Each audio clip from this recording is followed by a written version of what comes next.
Well, ladies and gentlemen, we have yet another amazing example of tourism in Final Fantasy VII. More so tourism in gaming, but we're going to talk about Final Fantasy VII because that's the title of this article. Apparently, Final Fantasy VII, according to The Gamer, which of course you guys know how much of a show media website that is, filled with absolute tourists for writers, apparently Final Fantasy VII Rebirth is proving that black representation in gaming is a choice. We be robbing.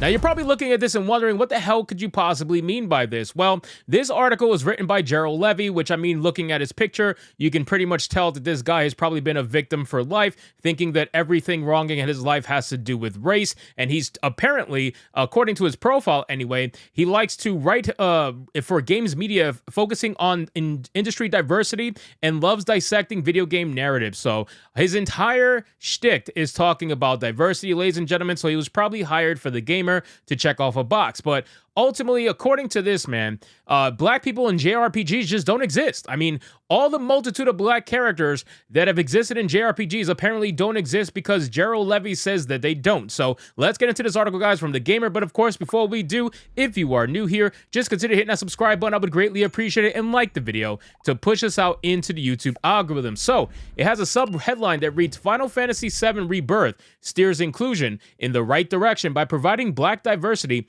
in its living world. Yes, ladies and gentlemen, this man is pretending as if Barrett is a new thing. This man is pretending as if black NPCs in JRPGs is a new thing. Now, he's going to try to specify and claim, oh, no, I'm talking about lead characters. But at the end of the day, ladies and gentlemen, black people have existed in JRPGs for quite a long time. If this man wasn't such a tourist and wasn't such an obvious tourist at that, he would know that. Obviously, you have characters such as Barrett from Final Fantasy VII. You also have characters such as Saz, and that's how I pronounce his name. Sorry if I'm saying it wrong. From Final Fantasy 13. You also have the multitude of Pokemon black trainers that have been throughout all the Pokemon games, because you guys know they exist. You also have Nami from Children of the Zodiac, obviously, that is considered a JRPG. I mean, come on, guys. You have so many different characters that you can pull from. I believe his name is Kyros or Kairos. I don't know if I'm saying the name right. From Final Fantasy VIII, he was also a black character. You also have Ash from Final Fantasy Origin that just recently came out.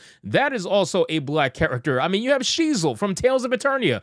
Again, ladies and gentlemen, you can keep going and keep going, but these people are tourists. They don't actually play these games, and when they do, they're playing them with bad faith. They are playing them with literally nothing in their mind other than diversity, equity, and inclusion, because that's what they're hired for, that's all they know how to talk about, and that's all they show for. But let's see exactly what he had to say. It says, are you looking for a JRPG with black characters? For main characters that have dark brown skin, well, you might as well get that notion out of your head. In a world as varied and diverse as ours, why don't we get more games reflect reality in their fantastical worlds? Well, he literally said an oxymoron. Why don't we get more reality in our fantasy worlds? You guys realize that the fucking oxymoron, right? Fantasy is fantasy for a reason. It's not meant to mimic reality unless you are creating a fake story based in reality, which they're obviously not doing with Final Fantasy. Then you should not be complaining about fantasy worlds not mimicking reality. This is a false notion from people who do not play Japanese or fantasy games in general. You are a tourist. You are an obvious tourist at best,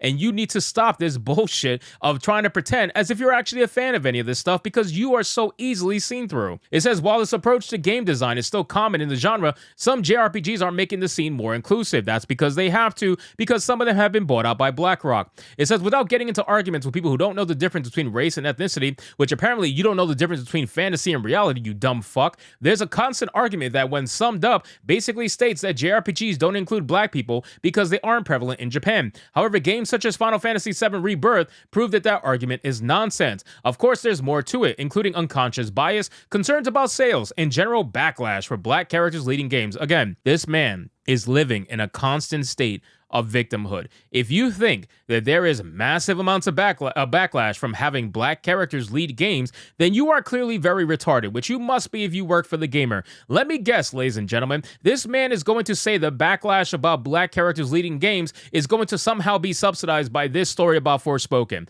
I guarantee you he's going to use Forspoken and the fact that it was a black female lead in order to justify his argument about backlash towards black characters, when it's just the fact of the matter that this was just a badly written character overall. You could have made this character white, you could have made this character a white male, you could have made this character whatever, but if it had the same garbage lines as the character had in the game, guess what? It would not have gotten very far. Nobody fucking cares, bro. The fact that I cannot believe there's people out there that seriously live in this level of victimhood. I can't. I refuse to believe that you get up in the morning and you get your morning coffee and you sit thinking about how much you hate capitalism and how much you hate this racist country, and you sit down at your computer and you get ready to write for the gamer because that's the only job you can get, and then you want to talk about how oppressed you are, essentially, or how black people are not included in anything, apparently. It's just so ridiculous, man. It really is. So then it says, a good example of this is the complaints about Forspoken. Here we go. Was treated unfairly due to having a black female lead. You're full of shit. J.N. Lopez of Black Girl Gamers, which, again, Black Girl Gamers, really? Is there a White Girl Gamers? Like, where's the White Girl Gamers at? Oh, no, they're not allowed to have that. It's only Black Girl Gamers. So you want to talk about oppression, and you literally have an organization called Black Girl Gamers when you don't have the opposite exist for a reason. It says, mentions how some of the complaints leveled against the game were specifically because Frey was black. I'm sure they did. With an audience that may be adverse to black characters in games, how does a game like Final Fantasy VII change that perspective? How do they change it? Well, it's by staying true to the fucking source material, ladies and gentlemen. Barrett existed long before all you diverse hires were hired for your bullshit writing jobs. It says, I bring all of this up to lay out the causation before expounding on how some games have slowly started to find a solution. Final Fantasy, for example, has an interesting way of creating a party of characters that appeal to a wide range of ethnic backgrounds. When you first see Cloud, Titus, Zidane, or Squall, for example, Western gamers will most likely relate to them as being white. No. Zidane, really? You're gonna call Zidane white? The homie has a fucking tail, bro. Homie has a tail. Like, you're really focusing on white or black when the character has a fucking tail, you retard? Like, I just, oh my god, I hate Taurus. I really hate Taurus. I really dislike Taurus. Are you fucking retarded? The hell's the matter with you? It says, yet they're designed in such a way that Eastern gamers can also see themselves in these same characters, with just enough specifics in their features and character designs to fall comfortably within a range of representation for several groups. Just an FYI, the whole argument about Eastern characters being able to see themselves, you do know what most Asian people look like, right? Obviously, there's a lot of different looking Asian people, but the obvious stereotype has to do with the eyes. Let's be real, ladies and gentlemen. And every single character that's drawn in anime, for the most part, does not have super slanted eyes like most Asian people. So what the fuck are you talking about seeing themselves? They are just creating characters that they want to emotionally maybe see themselves in, characters that they want to look up to, characters that they can aspire to. Do not try to fucking put your ideology and your Western ideals into the way the East operates. It's not like that, okay? They don't make characters so they can see themselves in it. They make characters so they can aspire to be led by those characters, to one day maybe even just want to go towards the perfection of that character. They love stuff like that. Don't put this I swear to God, man, these fucking Taurus. This comfortable design has worked for years, but it doesn't work for most black and brown people who want representation in one of their favorite genres. Please point to me an actual real black gamer, and I know many of them. Please point to me fans who are fans of JRPGs who are black.